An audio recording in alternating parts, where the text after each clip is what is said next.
We were all downstairs writing bold a couple weeks ago, and Gary was making a comment about something, and somebody said something about money, and somebody else said something about possessions or things, and Gary looked over and he said, I own things, they don't own me. I own possessions, they don't own me or my joy or my happiness. We knew in that moment it needed to become a bold law in the program.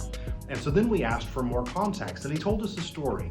He said, Mary and I, we used to collect these this special pottery. He said every time we'd go on vacation or go somewhere, we'd look for these and we'd shop for them and collect them. And one day Mary called and said, honey, you're never gonna believe it. Now they had stored all of this pottery like on this beautiful wall shelf above like a buffet or cabinet.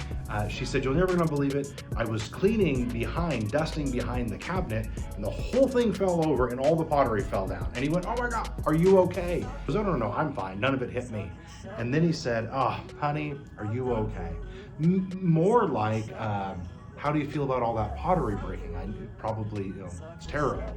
And she goes, oh, no big deal. She goes, we own it. It doesn't own us.